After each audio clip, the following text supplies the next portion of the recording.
243. Hong Taiji's strategy of sowing discord. After Nurhasai succumbed to his injuries, Yuan Chonghuan, seeking intelligence on the later Jin's movements, sent envoys to Shenyang to offer condolences. Hong Taiji harbored deep resentment toward Yuan, but, given that the later Jin army had just suffered a defeat and needed time to recover, he decided to conceal his hostility. He also wanted to gauge the Ming court stance, so he not only received Yuan's envoys courteously but also sent his own envoys to Ningyuan in return. This outward display of diplomacy masked the intense military preparations both sides were undertaking for their next confrontation. The following year, Hong Taiji personally led a major offensive against the Ming. He divided his forces into 3 columns, with one contingent besieging Jianzhou. Anticipating that Hong Taiji's true target was Ningyuan, Yuan Chonghuan chose to remain there while dispatching a force of 4,000 cavalry to reinforce Jianzhou. Just as expected, before the reinforcements could depart, Hong Taiji launched an attack on Ningyuan. Yuan Chonghuan personally commanded the defense from the city walls, using heavy cannon fire to repel the later Jin forces. Meanwhile, Ming troops outside the city coordinated their attacks, forcing Hong Taiji's army into retreat.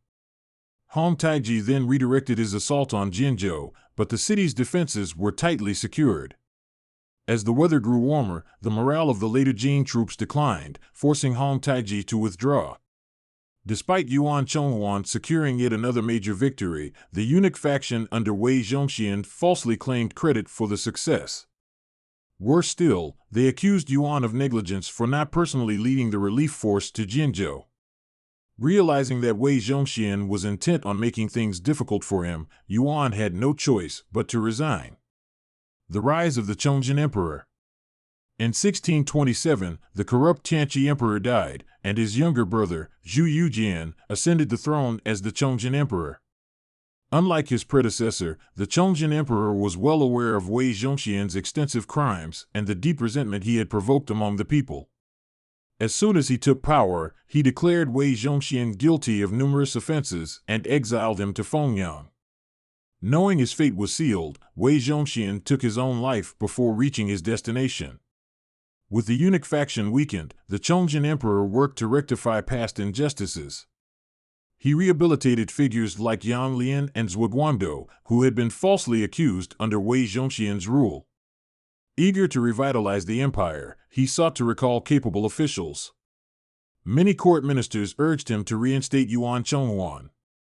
Accepting their advice, the Chongzhen Emperor appointed Yuan as Minister of War, entrusting him with command over all military affairs in Hebei and Liaodong. When summoned for an audience, Yuan Chonghuan presented his strategy, confidently stating, "If I am granted full command and receive the full cooperation of the court, I can reclaim Liaodong within 5 years." The Chongzhen Emperor, thrilled by this pledge, presented Yuan with an imperial sword of authority, granting him supreme military power. Upon his return to Ningyuan, Yuan set about strengthening the army. He selected competent officers, enforced strict discipline, and reinvigorated morale. However, he soon encountered resistance from Mao Wenlong, the commander of the Eastern Jiang forces. Mao had been exaggerating his military achievements and refused to obey Yuan's orders. Exercising his newfound authority, Yuan had Mao Wenlong executed. Hong Taiji's surprise invasion of Beijing. Determined to avenge his previous defeats, Hong Taiji realized that Ningyuan and Jianzhou were too well fortified for a direct assault. He devised a new strategy to bypass these strongholds and strike directly at Beijing. By October 1629, after meticulous preparations, Hong Taiji led tens of thousands of troops through Longjing Pass and Den Pass, north of modern Zhuanhua, Hebei, circumventing the heavily defended front lines. In a bold and unexpected maneuver, he marched straight for the Ming capital, Beijing. Yuan Chonghuan, caught off guard by this sudden attack, hurriedly mobilized his troops to intercept the enemy. However, he was already too late. By the time the Ming army mobilized, the later Jin forces had already reached the outskirts of Beijing. Upon receiving intelligence of the invasion, Yuan Chonghuan pushed his troops to march non-stop for 2 days and nights to reach Beijing. Without pausing to rest, he immediately engaged the enemy in battle. As more Ming reinforcements arrived, the battle intensified. The sudden attack on Beijing threw the entire city into panic. The Chongjin Emperor was stricken with fear, unsure of how to respond. Only after hearing that Yuan Chonghuan had arrived with reinforcements did he begin to regain his composure. He personally summoned Yuan to the palace to commend him. Hong Taiji's scheme of deception. However, remnants of Wei Zhongxian's faction took this opportunity to spread rumors. They claimed that Yuan Chonghuan had secretly colluded with Hong Taiji, arguing that the enemy's ability to bypass fortified cities and reach Beijing so easily suggested an insider's betrayal. The Chongjin Emperor was deeply suspicious by nature. Though he had initially trusted Yuan, these rumors planted seeds of doubt in his mind. At this critical moment, a Ming eunuch who had been captured by the later Jin managed to escape and return to Beijing. This eunuch, Yang, reported to the emperor that while in captivity, he had overheard two Jin soldiers discussing a secret pact between Yuan Chonghuan and Hong Taiji. According to Yang's testimony, one soldier had said, "Do you know why we withdrew from the battlefield today?" "It was because of our emperor's orders." The other soldier asked, "How do you know?" The first soldier replied, "I saw our emperor," referring to Hong Taiji, ride alone toward the Ming camp. Two Ming riders came out to meet him, and they spoke privately for a long time before parting ways. "I heard that those two were sent by General Yuan himself. The agreement has already been made, our victory is at hand." In reality, this entire exchange was a deliberate fabrication. Hong Taiji had planted these rumors, knowing that if they reached the Ming court, the suspicious Chongjin Emperor would turn against Yuan Chonghuan. The fall of Yuan Chonghuan. Upon hearing this report, the Chongjin Emperor was shocked and enraged. He immediately summoned Yuan Chonghuan to the palace. Unaware of the accusations against him, Yuan entered the imperial court, expecting to discuss military strategy. Instead, the emperor coldly demanded, "Why did you execute General Mao Wanlong without authorization? Why did the Jin forces reach Beijing before your reinforcements arrived?" Yuan Chonghuan was momentarily stunned. Where were these accusations coming from? Just as he was about to defend himself, the emperor ordered the imperial guards to seize him and throw him into prison. A court official, knowing Yuan's unwavering loyalty, pleaded with the emperor, "Your Majesty, please reconsider carefully." But the Chongjin Emperor, blinded by paranoia, dismissed the plea. Caution will only lead to disaster. Ignoring all advice, he allowed members of the former eunuch faction to further slander Yuan. The following year, he sentenced Yuan Chonghuan to death. The aftermath. Having successfully eliminated his greatest adversary through deception, Hong Taiji withdrew his army and returned to Xinyang. From this point forward, the later Jin only grew stronger. By 1635, Hong Taiji renamed the Jurchen people as Manchus. The following year, he proclaimed himself emperor in Xinyang and changed the dynasty's name to Qing, becoming the founding ruler of the Qing dynasty, Emperor Taizong of Qing. 244. Su Xiaka's adventures and exploration. During the turbulent decline of the Ming dynasty, a young man from Jiangyin, disillusioned by the corruption of the imperial court, refused to take the civil service examination or pursue an official career. Instead, he dedicated his life to traveling across China's vast landscapes, exploring its mountains and rivers, and uncovering the mysteries of nature. This remarkable individual was Su Xiaka, one of China's greatest geographers.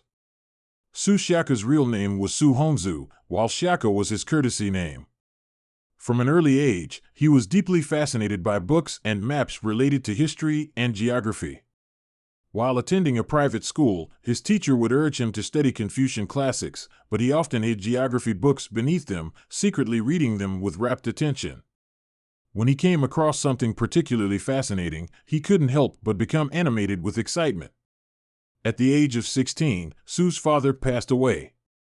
He longed to embark on a journey to explore China's famous mountains and rivers, but he hesitated due to his elderly mother, who had no one to care for her. Eventually, his mother sensed his unspoken desire. After understanding his aspirations, she told him, "A man's ambition should reach far and wide. How can you stay at home forever like a chick under the hedge or a colt confined to the stable?" Encouraging his dreams, she prepared his travel gear and even sewed him a special traveling cap. With his mother's blessing, Su Xiaque became even more determined to embark on his journeys. A life of exploration. At the age of 22, Su Xiaque set out on his first major journey. He visited Lake Tai, Dongting Mountain, Tiantai Mountain, Yindang Mountain, Mount Tai, Wui Mountain, and the northern Mount Wutai and Mount Hung. Each time he returned home, he would enthusiastically recount tales of the unique customs he had encountered and the thrilling experiences he had faced. His relatives were often left speechless with shock, but his mother listened with delight. After his mother's passing, Su Xiaque dedicated himself fully to exploration. At the age of 50, he embarked on his longest and most arduous expedition, which lasted 4 years. He traveled extensively across Hunan, Guangxi, Guizhou, and Yunnan, reaching as far as Tingchong on China's southwestern border. His journeys led him through uncharted wilderness, across perilous cliffs, and into mysterious caves. He often ventured into areas where few had set foot. On one occasion in Tingyue, he came across a towering peak with a cave entrance high up on a sheer cliff, inaccessible by any known path. Undeterred, he risked his life by climbing the cliff like a monkey, eventually reaching the cave's entrance. Another adventure took place in Chailing, Hunan, where he heard tales of the Moi Cave, rumored to be inhabited by divine dragons and supernatural beings. Local villagers believed that only sorcerers with magical powers dared to enter. Su Xiaque, skeptical of such superstitions, hired a local guide at a high price to accompany him. However, just before entering the cave, the guide hesitated and asked, "What kind of master are you?" When he discovered that Su Xiaque was merely a scholar, he backed away in fear, saying, "I thought you were some kind of powerful sorcerer. If you're just a scholar, I won't take the risk." Undeterred, Su Xiaque entered the cave alone with his servant, holding torches to illuminate the darkness. Word quickly spread, and villagers gathered at the cave entrance, expecting disaster. Hours passed, and just as their torches were about to burn out, Su and his servant emerged safely. The astonished villagers exclaimed, "We thought you had been eaten by the spirits inside." Hardships and determination. During his explorations of the southwestern provinces, Su Xiaque was accompanied only by a loyal servant and a Buddhist monk named Jingwen. While traveling along the Xiang River, they were attacked by bandits, who robbed them of all their belongings. Jingwen, gravely injured, succumbed to his wounds before reaching safety. Even Su's servant eventually deserted him, unable to endure the hardships. Despite facing robberies, betrayals, and even death, Su Xiaque never wavered in his passion for exploration. Each night, no matter how exhausting the day had been, he meticulously recorded his observations before sleeping. Even when camping in the wilderness, he would write by the fire, using his travel bundle as a desk. Contributions to geography. Su Xiaque passed away in 1641, leaving behind a vast collection of travel diaries, essentially a record of his geographic investigations. His meticulous fieldwork corrected numerous errors in previous geographical records and led to groundbreaking discoveries. For instance, ancient geographical texts claimed that the Min River was the upper course of the Yangtze River. However, through careful investigation, Su Xiaque proved that the true source of the Yangtze River was the Jinsha River. Another of his major contributions came during his studies of Mount Dang in Tingchong, Yunnan, where he discovered evidence of past volcanic activity, one of the first recorded observations of volcanic geology in China. Additionally, he made significant contributions to the study of karst topography. His investigations of the Seven-Star Cave in Guilin led to some of the earliest recorded studies on stalactites, stalagmites, and limestone formations in the world. Legacy: Su Xiaque's travel diaries. After his death, his extensive travel notes were compiled into the book Su Xiaque's Travel Diaries. This masterpiece remains not only one of the most valuable documents in China's ancient geography, but also an outstanding literary work, blending scientific discovery, personal adventure, and poetic descriptions of nature.